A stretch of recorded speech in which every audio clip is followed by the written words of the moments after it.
Warning. Warning. Warning. Warning. You are entering into the unplugged mind of Paul Clough. Too late. Personal Development Unplugged. Hi, how you doing? Do you know what? Do you know what day it is? I know today's Sunday, but I don't know what reason I know it's Sunday, because there's no weekend. Isn't it strange when you don't have a routine, as in things to do on particular days, and the days just suddenly go? And the other thing is, have you noticed how much work there is to be done? I've worked so blooming hard. So hard. I've been painting and doing all the jobs. I didn't even know there was jobs to do. But also, I've noticed it was on a Facebook group in our local area where people were saying how anxious they were, how depressed they were, how lonely they were. And I'm going to do a long podcast on loneliness and other stuff on loneliness. But it was as if people were taking this anxiety, this fear, some saying depression and things like that, and beginning to blow, well, because they're confined, this gets more and more intense. And the thing is, your unconscious mind doesn't realize what is truth, reality, or make-believe. It doesn't realize it. Now, if that was the case, I'll prove it to you in a minute. As that's the case then, because I want to prove it to you, if you continue to think of, I'm anxious, oh, I'm so scared, oh, this depression is so bad, your unconscious mind will pick up on those mental images that you put into your mind, the words. Your unconscious mind is always eavesdropping on your internal conversations. That was Deepak Chopra. He wrote that somewhere, and I've always remembered it. So you have to be careful what you say, because you say things, it's an internal dialogue, there's an internal picture, an internal representation of how you think you feel. And if you're in a negative state anyway, those pictures that you make will be even more negative. Because I don't know if you ever remember, if you're in a negative state and you think of something that used to be really nice, maybe you think, well, as I think about it now, it wasn't that good. Yeah, if you're in a good state, an up state, you're feeling good. You think of times you go, well, that wasn't too bad, and that one was really good. So it all depends in this emotional state you're in, how you recognize the world and how you put it out there in your mind, and how your unconscious mind tends to relate and starts giving you more of the same. So here's the thing. How are you going to prove this to me, Cloughie? I'll tell you right now. Now make sure you can either do this two ways. You can do it in a way that just moving your head, but head's not quite the same. Or you can do it standing up. And I'm going to do it with you standing up. I want you to stand up in a room. Anywhere. I don't care. Who cares who's watching, because there's not that many people about. In fact, there shouldn't be anyway. So you stand up. We'll do it standing up, but if you want to do it with your head, just sitting down, just change the words. And I want you to stand there looking in front of you, and I want you to bring both arms up together so they're horizontal. So they're like just above about the tip of your nose, but they're stretched out. So you're looking through those two fingers, the two inside fingers of the hands, and your arms are straight. And I want you to turn slowly to the right. Just turn slowly to the right, keeping the rest of your body as feet and that on the floor, and just keep turning and turning and turning until you come to a point where you think, that's about it. And as you notice that spot on the wall, or that thing where your arms are pointing, and then bring them back slowly, and then allow them to come down to your sides. And now close your eyes. And as you close your eyes, I want you to imagine, and however you imagine is fine, 20/20 vision to just being aware and imagine turning to the right again, but keeping still. This is just in your imagination. Imagine doing what you just did, turning to the right, following those arms around. So imagine lifting your arms up, turning to the right, coming to that point on the wall where you stopped before, and then imagine easily just going past it by about 6 inches, 150 millimeters. And when you're there, imagine coming all the way back and allowing your arms, imagining, to come down to your sides, keeping your eyes closed still. Imagine bringing them up again, slowly turning to the right. Imagine going to that spot on the wall the first time, and then imagine going to a bit further, to that 6 inches further past as you did before, and then go a little bit further than that. Imagine going a little bit further, and then imagine coming all the way back past those spots on the walls till your imaginary arms are in front of you, and then coming down to your sides. Keep your eyes closed. Now imagine lifting them again and turning to the right. Imagine turning to the right. Imagine those arms going round past that first spot, then the second spot, then the third, and then imagine like an owl. You could keep on turning and turning, so you can imagine turning all the way behind you. Just imagine turning all the way behind you. And then imagine slowly and easily and effortless coming all the way past those spots on the wall that you saw, imaginary and otherwise. Coming all the way to the front, hands come down to your side. Right, now open your eyes. Now lift your hands, physically lift your hands to that same spot, and now turn to the right and notice how far you can go. Notice you can go way past that first spot. Don't hurt yourself, but I just know you will go past that first spot.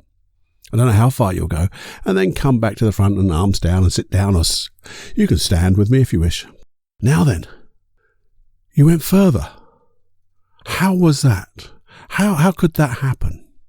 Well, your unconscious mind didn't realize what is real or imagined. So it began to imagine it was real, moving round further than you did before. Now then, taking that into another realm, if you start imagining negative things with a negative dialogue, your unconscious mind begins to think that's the real world out there and supplies you with more. If you think of good things, your unconscious mind thinks that's reality. And each one, the negative feelings, the positive feelings, the negative self-talk or the positive self-talk will affect your emotions, and they will affect your physiology. You will feel differently. So if you choose, because we talked about yesterday, the roles that we choose to play. And I hope you've done that exercise, because we're going to do a hypnosis track on that. If you notice the roles that you want to play, you can start imagining them now. Imagine being in that role. If you want to see yourself over there, another you in that role, doing it just the way, even better than you could imagine. Trying it on. Just float out there and try it on in that, looking through your eyes. Being in that role. Now, your unconscious mind doesn't know what's real or imagined, but when you come back into yourself, you're telling your unconscious mind, this is the direction I want to go. We've now tried it on. We know where to go. We also know, because we're looking at ourselves over there, that we haven't got it yet, but we know where we're going. This is the way to imagine what you want. Unconscious mind will then go for it. So if you were to imagine the roles that you wish to play in this, I'm going to call it mad world, new world, with all the new opportunities that are going to happen, all your new learnings. In order to do those learnings, you have to become a learner. You have to become a doer, a practicer. And what role will you take for that? All you have to do then is imagine it, and your unconscious mind will then start to access the resources to enable you to do it, because he thinks this is what we do. And if you find yourself having those negative thoughts, just push them away. Push them away in your mind, so they get further away and smaller and darker. Because the further they go, the smaller they'll get and the darker they have to be. And then you can bring in a good memory, which just makes you feel good. And then you go, how else would I like to be? Or what role would I like? What role have I written down? Because you did write these down, didn't you? It's just something to think about. I will do that hypnosis track soon, but this is just me throwing a few things out there, totally unscripted now. Although I don't use scripts, but I use notes, but these are no notes. These are no notes, as you can see. I don't have notes for this. It's just what I'm thinking of at the time, just to give you a little bit of, well, give us both, I guess, a little bit of food for thought and things to do. And one other thing before I go. I mentioned a little while ago when I talked about a superhero. All my friends are superheroes. Remember that book? I hope you got it. Superb read. Superb, wonderfully weird read. Well, I've got another one. This one's a bit more deeper, and it's just an awesome book. And the title is Lucid Living, a book you can read in an hour that will turn your world inside out. And it's an awesome read. And it's by a guy called Timothy Freke. Timothy, Timothy, Freke, Freke. And if you put those together and I think it's a .com at the end of it. Yeah, put .com at the end. You'll go to his website, and hopefully he's still selling those. But he also does a CD. Now, whether he does it in download, but he narrates the book for you. And I've got both. And I love reading. I've read it 2 or 3 times because it just freaks my mind out into, is this a dream? Which dream do I want to dream? And it's a bit like, whose reality is what? Is it imagined? Is it real?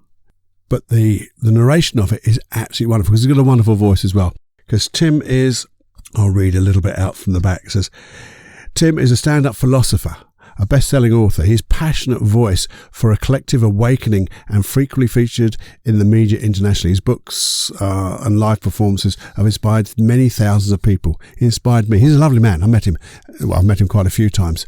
Awesome guy. Such a friendly guy as well. In fact, he signed my book. So have a look for that one. I don't know.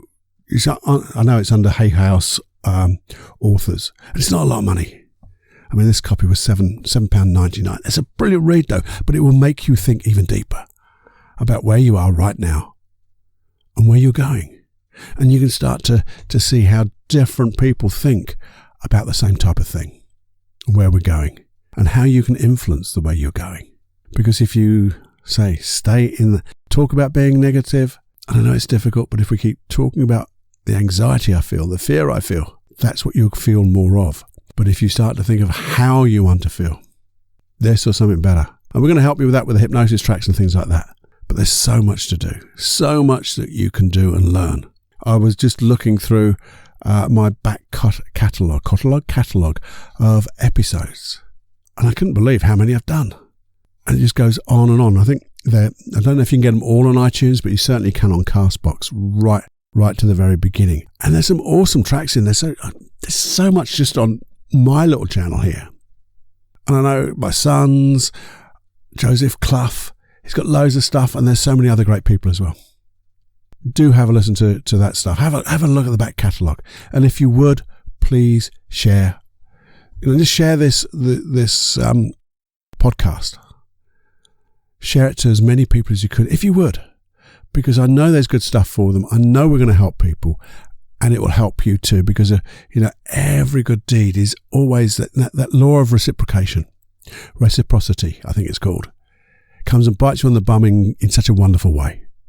Anyway, until tomorrow, have more passion than you can stand. Yeah. Do well.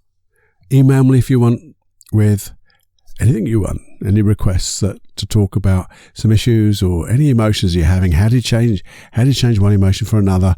I've got anything at all. I'm sure I'll find something for you. Okay. Until tomorrow. Bye-bye.